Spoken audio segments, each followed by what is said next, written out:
आजाद गुरुकुल में आपका स्वागत है। हेलो दोस्तों, मेरा नाम है महेश कुमार और आज मैं आपको बता रहा हूँ घन और पासा के बारे में। यह है हमारा दूसरा लेक्चर है। ठीक है, तो पहले मैं बता चुका हूँ पासा कैसे काम करता है, कितने फलक होते हैं। अब दूसरे में बात करते हैं, जैसे हमें कोई घन या ब्लॉक दे दिया है, उसके बारे में हमें बता देते हैं कि आकृति वो दे देते हैं कि आकृति में देख के बताइए कितने घन हैं या फिर कितने ब्लॉक्स हैं आपके पास। ठीक है, तो उसके ही आधार पर हम सॉल्व करेंगे क्वेश्चंस। ठीक है, तो जैसा कि आपकी स्क्रीन पे दिख रहा होगा कि पहला जो क्वेश्चन है उसमें देखो, दी गई आकृति में ब्लॉकों की संख्या की गणना करिए। तो उसे में जैसे देखिए, इसमें पहले तो ये देखिए स्तंभ, हम स्तंभ के बारे में बात करेंगे और ब्लॉक के बारे में। देखिए इसके ये एक ब्लॉक है, ठीक है, यह भी एक ब्लॉक है, यह भी एक ब्लॉक है। लेकिन देखिए यह एक स्तंभ हो गया, यह दूसरा स्तंभ हो गया, यह तीसरा स्तंभ हो गया, एक ये चौथा स्तंभ ये है जिसके ऊपर एक और रखा है। तो हमको क्या करना है, पहले ये देखना एक ब्लॉक। अब देखो इसको सॉल्व कैसे करते हैं, ये देखिए एक ब्लॉक वाले स्तंभ की संख्या कितनी है। देखो एक ब्लॉक, इसमें एक ब्लॉक है, एक स्तंभ हो गया, इसमें एक ब्लॉक है, दो स्तंभ हो गए, ये इसमें एक ब्लॉक है, तीन स्तंभ हो गए। तो ठीक है, तो हमने क्या लिख दिया, एक गुणा में तीन। ठीक है, एक कहाँ से आया, ये वाला एक।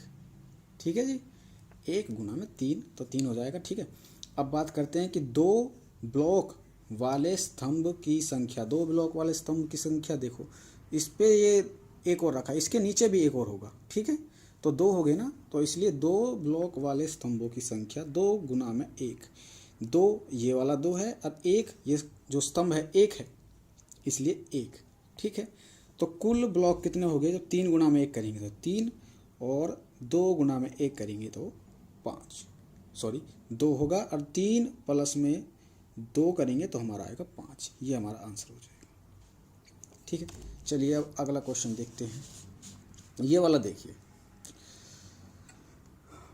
ये वाला क्वेश्चन देख लीजिए आप। थोड़ा वीडियो को आप पॉज करके उसके बाद देख लिया करो कि क्वेश्चन क्या है। पूरी तरीक़ा से पहले पढ़ लिया करो, तब ज़्यादा समझ में आएगा। देखो इसमें कह रहा है दी गई आकृति में घनों की संख्या ज्ञात करो। ठीक है, हमें पता, देखो एक घन, यहाँ पे एक घन है, यहाँ पर भी एक घन है, यहाँ पर भी एक घन है। तो स्तंभ कितने हो गए, एक दो तीन, तीन स्तंभ हो गए ना। तो हम लिखेंगे एक घन वाले स्तंभ की संख्या इज इक्वल टू कितनी है, एक घन वाले के, इस एक को यहाँ पे लिखेंगे, गुणा में करेंगे, कितने स्तंभ है गिनिए, एक दो तीन, तीन है, तीन कर दिया, और बराबर में कितना आ गया, तीन आ गया। ठीक है, अब उसके बाद अब देखिए दो घन वाले, देख दो घन, इसके ऊपर एक है ना, इसके ऊपर एक है, तो हम क्या लिखेंगे, दो घन लिखेंगे। दो घन वाले स्तंभ की संख्या बराबर, देखिए दो घन वालों की संख्या की स्तंभ कितने हैं, एक स्तंभ तो ये रहा, एक स्तंभ ये रहा, कितने हो गए, दो हो गए ना। ये दो वाले को यहाँ पे लिखेंगे, और स्तंभ कितने हैं, दो है, जो हमने गिने थे, तो दो गुणा हम दो करेंगे, चार आ जाएगा। ठीक है, अब देखिए अब इसके ऊपर एक है, तो ये तीसरा है ना, जिसके ऊपर तो लिखेंगे तीन घन वाले स्तंभ की संख्या बराबर तीन गुना कितना है, जिसके ऊपर तीन घन है, एक दो तीन, तो ये तीन होंगे ना। अभी सामने से तो एक ही दिख रहा है, लेकिन है तीन, तो कितने स्तंभ है, सिर्फ एक स्तंभ है, तो गुना में एक कर देंगे, और तीन एकम तीन हो जाएगा। तो हमारा कुल घन बराबर, अब इनको सभी को जोड़ देंगे, तीन प्लस में चार प्लस में तीन।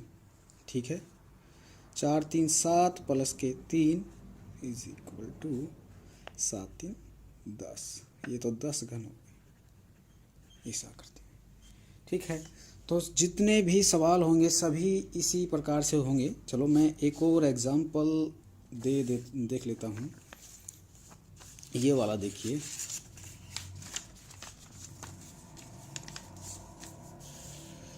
ये वाला एग्जांपल देखिए आप, ठीक है। ये वाला एग्जांपल देख लीजिए। क्वेश्चन को पहले पढ़ लीजिए कि उपरोक्त आकृति में ब्लॉकों का समूह दिया गया है।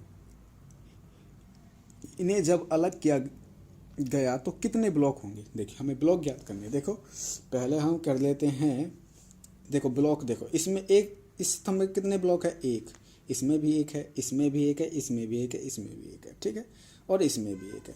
तो एक ब्लॉक वाले क्या था, स्तंभ की संख्या बराबर, को पता है एक, यहाँ पे एक और गुणा में गिनेंगे जिसमें एक ब्लॉक कितने स्तंभ है, 1 2 3 4 5 6, 6 है तो गुणा में 6 कर देंगे और इज इक्वल टू 6 आ जाएगा, ठीक है। अब ऐसे ही हम लिखेंगे। अब देखो इसके ऊपर दो ब्लॉक वाले भी है, तो 2 ब्लॉक, एक मिनट, ये ब्लॉक का कर दिया मैंने, यानी ब्लॉक वाले स्तंभ की संख्या बराबर 2 का यहीं पे रहेगा। देखो हम गिनेंगे 1 2 3 4, तो गुणा में कर देंगे हम 4 और बराबर कितना हो जाएगा, 4 दूनी 8, ठीक है। तो कुल ब्लॉक बराबर 6 प्लस में 8 इज इक्वल टू, ये हो जाएगा 8 और 6 14, तो आपका आंसर हो जाएगा 14। ये जो बी आंसर है ये आपका बी आंसर हो जाएगा, ठीक है। तो जितने भी क्वेश्चंस हैं वो